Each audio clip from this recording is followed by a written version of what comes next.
முத்தமிழ் அறிஞர் கலைஞர் அவர்களின் குரலோவியம். நம்முடைய இந்திய சுதந்திர போராட்ட வீரர்களை அதாவது வரலாறு 2 பெரும் பிரிவாக பிரிச்சு நம்மளுக்கு சொல்லுது. அதாவது அகிம்சை முறையிலேயே தன்னுடைய கொள்கைகளை வெளியிட்டவர்கள், அதாவது சத்தியாகிரகம், உண்ணாவிரதம், நடை போராட்டம் இதெல்லாம் செஞ்சு இந்திய சுதந்திரத்திற்காக பாடுபட்ட வீரர்கள் வந்து மிதவாதிகள் எனவும், அதாவது வன்முறையினால, அதாவது ஆங்கிலேயர்கள் வந்து இந்தியர்களை தாக்குனப்ப எல்லாம் இவங்களும் எதிர்த்தாக்குதல் நடத்துறது, அவங்கள சுட்டு வீழ்த்துறது, அப்புறம் பல வன்முறை செயல்களில் ஈடுபட்ட வீரர்கள் எல்லாம் வந்து தீவிரவாதிகள் அப்படின்னு சொல்லி நம்மளுடைய வரலாறு சித்தரிக்குது. அப்படிப்பட்ட மிதவாதிகளின் பெரிய தலைவராக காந்தியடிகள் தான் திகழ்ந்தார். அது மாதிரி தீவிரவாதிகள்ல இன்னைக்கும் நம்ம நினைச்சு போற்றத்தக்க மாவீரர் தான் மாவீரர் பகத்சிங். அவருடைய வாழ்க்கையில வந்து இந்த தீவிரவாத உணர்வு எப்படி வந்துச்சு அப்படின்னு சொல்லி பார்க்கும்போது, அவரு அதாவது இந்த ஜாலியன் வாலாபாக் படுகொலை வந்து அது நடந்த 2-3 மணி நேரத்திலேயே அந்த நிகழ்வை வந்து அவர் பார்த்திருக்காரு அந்த இடத்த. அது வந்து அவருக்குள்ள ஒரு பெரிய தாக்கத்தை ஏற்படுத்தி இருக்கு. எப்படியாவது வந்து நம்ம எப்படியாவது இந்த அந்நியர்கள் ஆட்சியிலிருந்து நம்ம மீளணும், நம்ம நாடு சுதந்திரம் அடையணும் அப்படின்னு அந்த இளம் வயதுல அவருக்கு ஒரு பெரிய தாக்கத்தை ஏற்படுத்தி இருக்கு. அந்த இதோடைய அவர் வளர்ந்தவர். அதோட மட்டும் இல்லாம அவருடைய சிந்தனைகள்ல ஒத்த நண்பர்களாக ஒரு 4 நண்பர்கள் வந்து அவரோட மிக நெருக்கமா இணையறாங்க. அதுல ஒருத்தர் வந்து சுகதேவ், ராஜகுரு, ஜெயகோபால், பகத்சிங், இவங்க 4 பேர் சேர்ந்து ஒரு நல்ல ஒரு தீவிரவாத அமைப்பா உருவாகி செயல்பட்டுக்கிட்டு இருக்காங்க. இது இளைஞர்கள் மத்தியில இன்னும் கொஞ்சம் எழுச்சியை ஏற்படுத்துது. அப்புறம் இதுக்கு ரொம்ப ஒரு தூண்டுதலா இருக்கிற மாதிரி இன்னொரு சம்பவம் நடக்குது. அதாவது லாலா லஜபதி ராய் அவர் வந்து ஒரு காங்கிரஸ் வீரர், காங்கிரஸ் தலைவர். அவரு சாதாரண ஒரு போராட்டம் நடத்தும் போது அவரை வந்து ஆங்கிலேயர்கள் ரொம்ப வந்து தாக்குதல் பண்ணி அதனால அவர் இறந்தே போயிடுறாரு. இதுவும் ரொம்ப பகத்சிங் மனத்துல ஒரு பெரிய வெறியை ஏற்படுத்துது. அப்ப அந்த நண்பர்கள் எல்லாரும் சேர்ந்து ஒரு திட்டம் போடுறாங்க.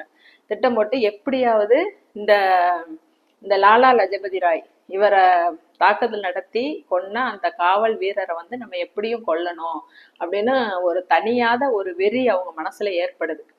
அது மாதிரியே இவங்க வந்து அந்த திட்டம் போட்டு அவரையும் அந்த காவல்துறை அதிகாரியும், வெள்ளைக்கார அதிகாரிய சுட்டு அவரு இறந்து போயிடுறாரு. அதுக்காக ஒரு விசாரணை கமிஷன் வைக்கப்படுது. அதுல வந்து இவங்க தான் குற்றவாளிகள் அப்படின்னு வரையறுக்கப்பட்டு எல்லாமே தீர்ப்பு உறுதியாகி இவங்களுக்கு ஒரு கொடுந்தண்டனை, கண்டிப்பா தூக்கு தண்டனை தான் அப்படின்னு சொல்லி முடிவாயிருச்சு.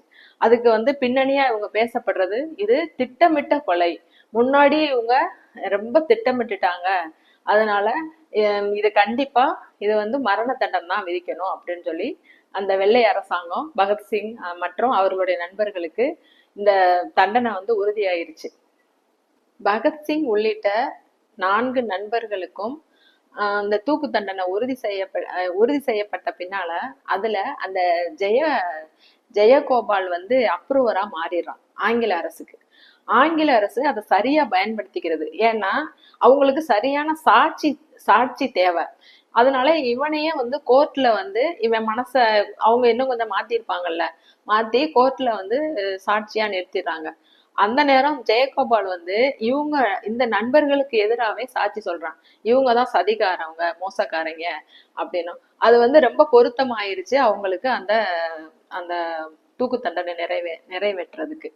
இப்படி ஆனா பகத்சிங்கோ மற்ற அந்த 2 நண்பர்களோ இதை பத்திலாம் கவலைப்படல.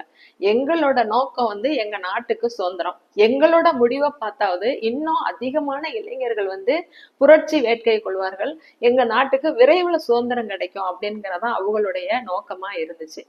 இப்படி இந்த இளிமகன் ஜெயகோபால் அவன் வந்து போனத அன்னைக்கும் சரி இன்னைக்கும் வரைக்கும் நம்மளுடைய மக்கள் வந்து அவனை இகழ்ந்து பேசிட்டு தான் இருக்காங்க. ஆனா எந்த துன்பத்திலையும் நட்பை பெரிதாக கொண்ட அந்த 2 நண்பர்கள் இருக்காங்கல்ல, பகத்சிங்கோட சுகதேவும் ராஜகுருவும், அவங்கள இன்னைக்கு வரைக்கும் நாட்டு மக்கள் தெய்வங்களா போற்றிக்கிட்டு இருக்காங்க. ஏன்னா நட்பை பெருசா வச்சு எந்த அழிவு வந்தாலும் தன்னுடைய நண்பனோட கூடவே அவங்களும் தூக்கிலிடப்பட்டார்கள் அப்படிங்கிறத வரலாறு இன்னைக்கு நம்ம நினைச்சாலும் நம்மளுக்கு ஒரு பெருமித கண்ணீர் தான் அவங்கள நோக்கி வருது. இப்படிப்பட்ட தூய்மையான நட்பு கொண்டவர்களெல்லாம் குறித்து நம்மளுடைய திருக்குறள்ல பழைமை என்ற அதிகாரத்துல ஒரு குறள் சொல்லப்பட்டிருக்கு.